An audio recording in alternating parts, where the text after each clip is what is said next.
sure to change the state of her community. As she was going to the administration door, she saw a girl known as Deborah. She was very beautiful, very shiny, and very courageous. She quickly called the girl and asked her to be friends. The girl was informed, older than Melissa, but Melissa did not care about that. The girl looked at her and led them out, saying, "One thing, rubbish." The rest that followed were words meant for the pastor, who is casting out demons from a person who cannot be helped.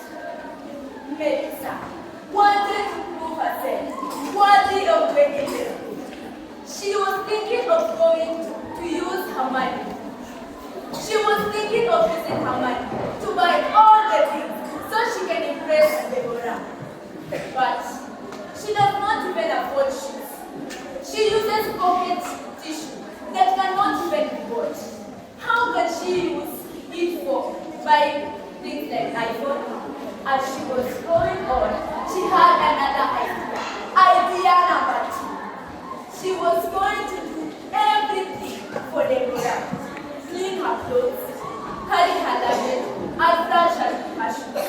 By the time she reached the church, she was very exhausted, and all she did was rest, and sleep. She began to drop, day by day, week by week, month by month. The teachers tried to warn her, but she did not listen. Finally, Deborah accepted her. She was told she'd be given money by one of these people. Melissa, the one beautiful girl in the village. Melissa, the one fastest girl in the village. Melissa Alipatiwas Ponyo, a.k.a. Baba Sukari, her sugar daddy. Melissa was given everything she needed, including Simuya Macho, a.k.a. iPhone. Immediately she got the phone.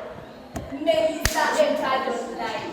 With a snap of a finger, she entered every single website. Snap, TikTok, Snap, website, Snap, Facebook. This phone was also a form of communication between Melissa and her Baba Sukari. They dated for 5 months. It was now the 6th anniversary, and Baba Sukari wanted to surprise Melissa. The plan was not. Melissa did not want to do this, so she went for advice to Deborah. But the one good God speaks to me again. He won't leave the letter, I want to read the letter, take it. Melissa, afraid that the guy would come to school, taking her from the school, claiming that he is his property. She had to go. She passed through the panel, which she was shown by Deborah, and went to see the guy. When Melissa reached there, she was shocked. She was astonished. Alishangazwa. The guy was ugly. He was very black. His blackness cannot be measured with the blackboard that was painted yesterday. The guy had an irregular shape. Tumbo mbele, mgongo nyuma, piga saluti wa. Melissa did not want to stay there. As she was going to run, she was dragged in by the guy. Najua, I've been waiting all this while. Maybe don't break my heart. Melissa pretended to be okay with the idea. She was given food that had draft. Then the guy did a very terrible thing. Melissa lost her virginity, her dignity, her respect. She did not know what to do. The next morning, she woke up crying. She knew what had happened. As she was going to school, she met with the teacher on duty.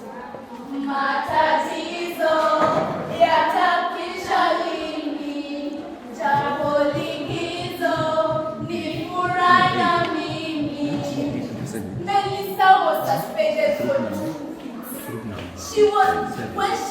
back, no one wanted to be her friend. All her friends, who were Deborah and her followers, did not want to interact with her. 1 month later, Deborah found out that she was not pregnant, but Melissa found out that she was not pregnant, but Deborah was pregnant and she had HIV. So she was sent out to go and be treated.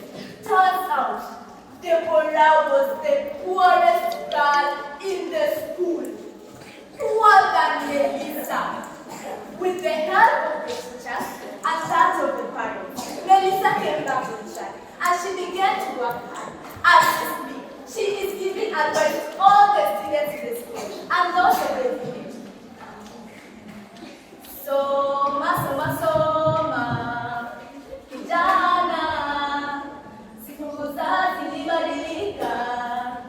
Kijana, wabaya wazidi kuzaliwa.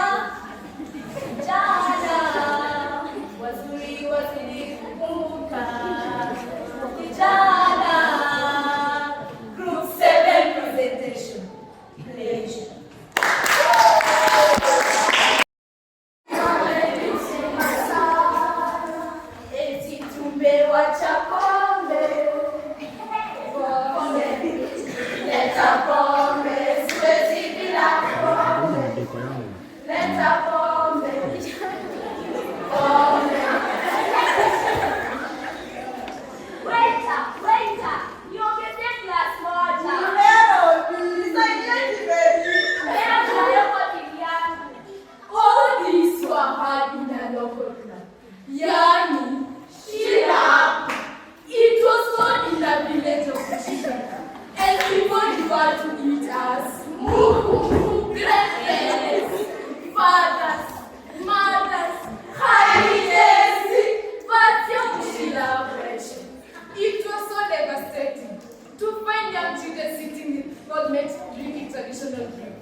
Whenever I enter the you will hear his children say, share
Utakula nini? Wale vimeleva.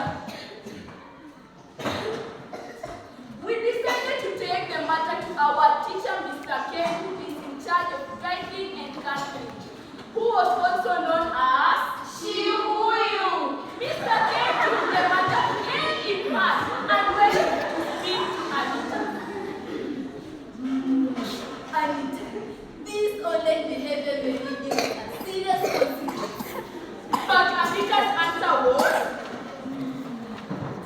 Nakama nitaka siseme kitu. I have a lot to do. Performance to Anita contained mambo yote. From position 5 to position 1 at the bottom. Yani, mwisho wa class. One day, Anita decided to go and meet with his new lover. That's the day we informed our parents about it. Our parents followed her and found it was a BA who was trying to sell her.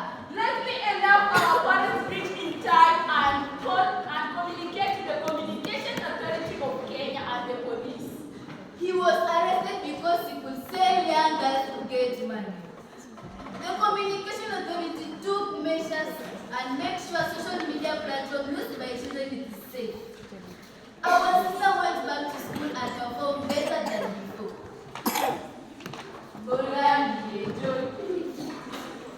Maisha ya shule ni simple. Yani nini tesekero, yani nini tesekero. Jiunge na Mkoseko, Nutu Production.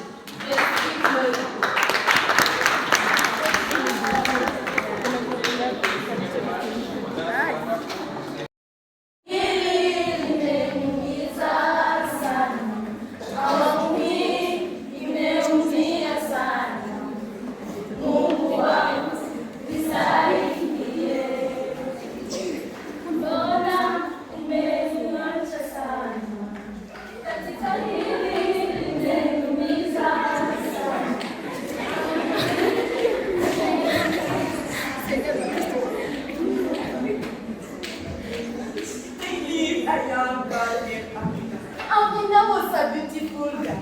Who was Amina was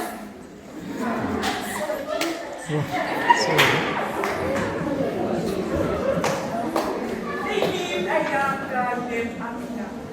Amina was beautiful. Amina was very beautiful. Yani, mwana ni nyanya. Mwana ni nunga. She lived in a city known as Kjsea, which was located in Nairobi. Where access of water was a daily struggle. Yani, sitabu. Amina went up and down beyond the long line of Nairobi, hoping to kill some American before the water runs out. She then goes home, having with a behavior. Her body was especially to a child. Yani, mwana muti. The daily chores from Amina a lot of precious like for school and play. Amina decided to compose a song. Wherever she goes, she sings. Diranga mama, diranga papa, diranga zikasegiti, dirandira, diranga mama, diranga papa, diranga zikasegiti, dirandira.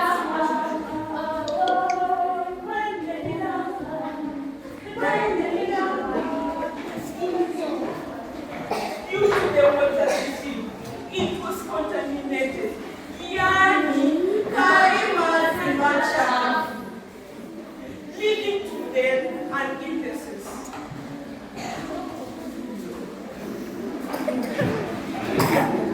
One day, a community project arrived, promising them a water solution to their water crisis.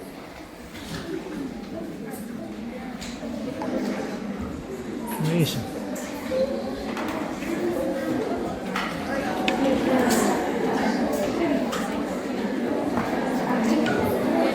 Making